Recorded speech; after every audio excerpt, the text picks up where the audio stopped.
Covid के बाद प्रधानमंत्री नरेंद्र मोदी का अमेरिका का पहला विदेशी दौरा काफी सफल और प्रभावशाली रहा।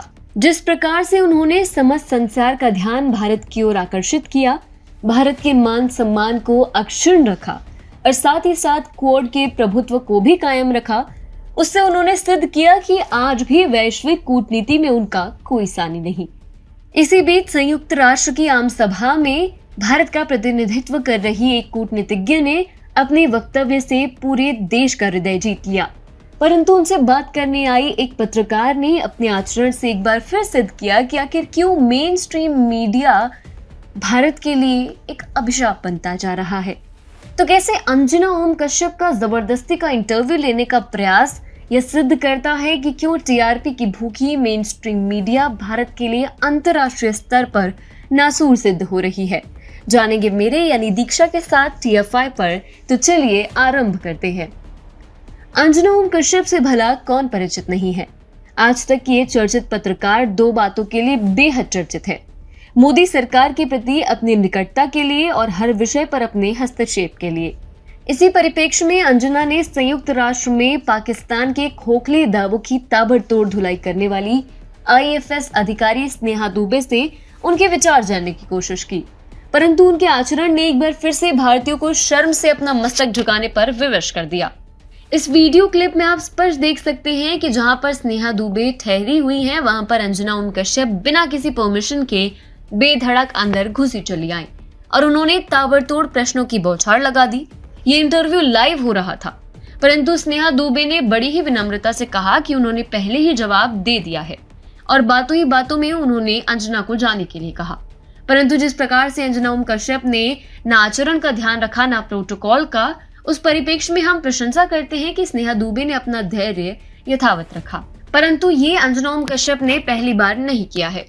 2019 में एक बार नहीं अपितु दो बार उन्होंने राष्ट्रीय स्तर पर भारतीय पत्रकारिता को अपने कृत्यों से शर्मिंदा किया है।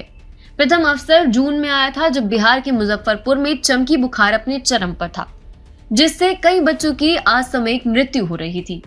तो इसका अंजना ओम कश्यप से क्या संबंध है? असल में मुजफ्फरपुर में इस बुखार का असर सर्वाधिक था, जहां की स्थिति कवर करने के लिए स्वयं अंजना ओम कश्यप पहुंची थी। एक अस्पताल में इलाज के दौरान वे डॉक्टर से प्रश्न करने के नाम पर इतना आक्रामक हुई कि ये पत्रकारिता कम और गुंडागर्दी अधिक प्रतीत हो रही थी। TFI पोस्ट के ही तत्कालीन रिपोर्ट के अनुसार ऐसी गंभीर स्थिति में अंजना ओम कश्यप आज तक की तरफ से स्पेशल रिपोर्टिंग करने श्री कृष्णा मेडिकल कॉलेज पहुंची। अस्पताल के ICU में पहुंचकर वो डॉक्टर से सवाल कर रही थी कि आखिर आप एक बेड पर 2-3 मरीजों को क्यों रख रहे हैं? बच्चा कब से इलाज के लिए आपका इंतजार कर रहा है, आप उसे क्यों नहीं देख रहे हैं? अस्पताल में अगर सुविधा नहीं है तो बीमार बच्चों को भर्ती ही क्यों कर रहे हैं? डॉक्टर उनके हर सवाल का जवाब दे रहा था। वो कह रहा था कि एक एक करके वो मरीजों को देख रहा है और ध्यान रख रहा है। फिर भी अंजना ओम कश्यप चीख चीख कर सवाल कर रही थी।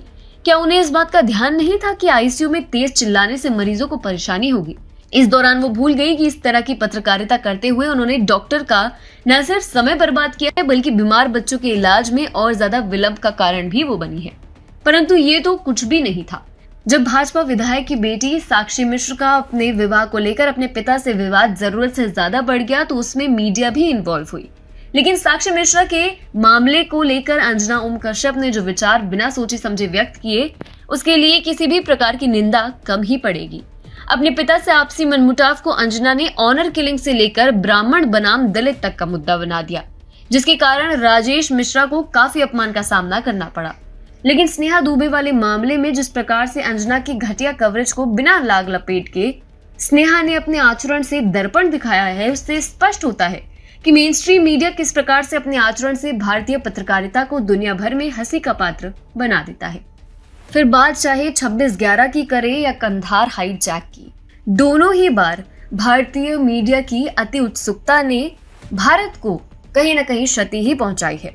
ऐसे में यदि ऐसे पत्रकारों के विरुद्ध कड़ी कार्रवाई नहीं की गई तो हमें आगे भी ऐसे ही लज्जित होना पड़ेगा।